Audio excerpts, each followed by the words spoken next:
Hi, I'm Paul Chrism. I'm your happiness expert, and this week we're going to talk about emotional intelligence, EQ. Daniel Goleman, the researcher who made this concept famous, basically said and proved to an extent that your emotional intelligence is going to be more predictive of your life success than is your IQ, your measure of intelligence. So you really have to ask yourself, do you want more friends? Do you want to be able to make friends easily? Do you want to be comfortable in social situations almost regardless of where you are? Do you want to achieve more? Do you want to get more stuff done? Feeling that the things that are important to you sort of come towards you, that you can go after things and you can get them. Do you want to know yourself and feel like you're comfortable in your own body and in your own ego-based identity? And do you want to live with clear intention? Do you want to be able to have this sense that you have a mission that you're going to go out and achieve? Well, the secret to all of those things is emotional intelligence, EQ.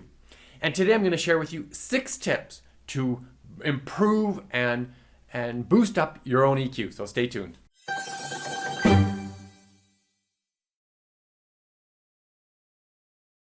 As a coach, public speaker, and best-selling author, I teach topics just like this one all around the world.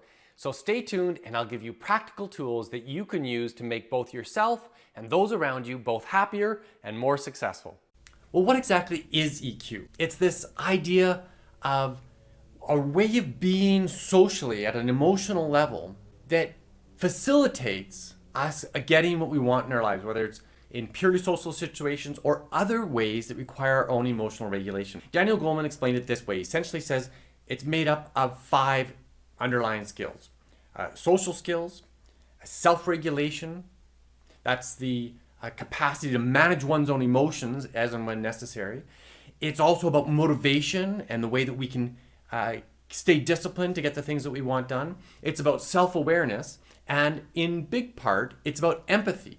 So if social intelligence is made up of those 5 fundamental characteristics, well, how do we get more of them? Well, there's a bunch of ways that we can get more emotional intelligence, but I'm going to share with you 6 tips that kind of cover that span of 5 areas that emotional intelligence is made up of. First tip is this: get out of your social media. I say it over and over again, but we know that social media is this kind of fake way of being connected with other people, and it generally is hard on our self-esteem and helps us feel actually socially distant from people rather than closer. We need to get out there in real life. And in some respects, we can consider our real life encounters like a practice to grow our social skills. Friends, associates, people that you work with, invite them out for coffee. Just have dates with all kinds of people as often as you can, and you will learn to be a better social animal where you'll just improve your skills. Second tip, leave the country. I know that sounds like a funny thing to say, but we get so accustomed to being in our own culture and our own milieu, and we're so familiar with things that we're so familiar with. And when we get into a different country, we are challenged in ways to observe society, culture, in a brand new and unique way.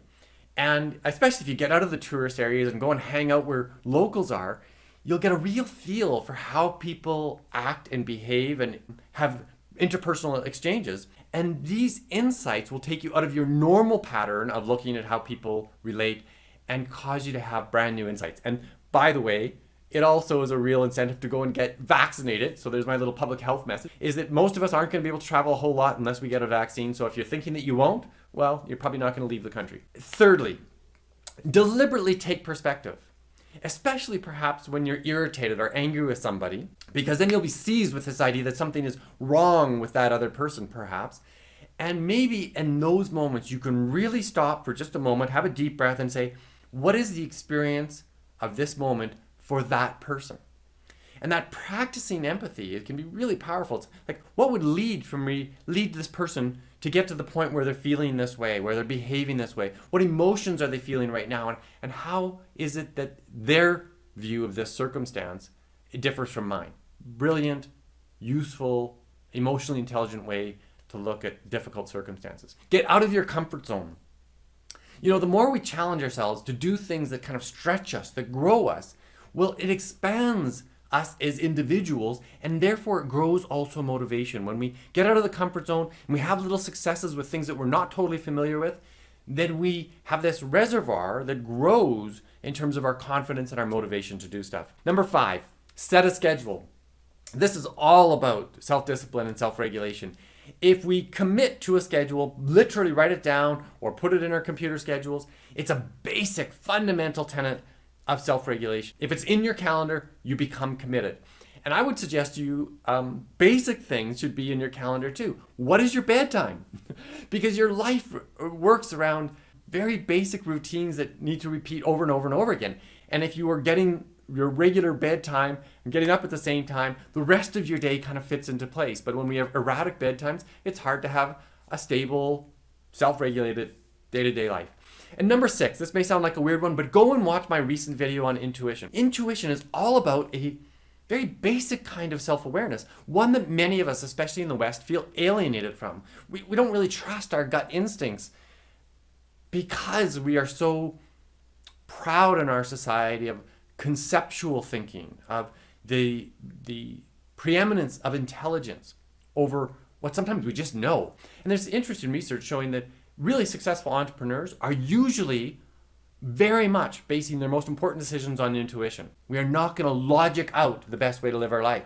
And so when we can take a look at our intuition, we actually become more self-aware and therefore have greater emotional intelligence. So the link to that video is in the description below. I hope those tips are very helpful. I really encourage you to think deeply about your own emotional intelligence and be grateful for what you've got and know that it's a buildable talent, that you can work on things to grow more EQ and get more success in your life as a result. If you like this kind of content, please click the like button, share it with your friends and family, and more people will get more of this kind of source for greater happiness. Thanks for watching. We'll see you next time.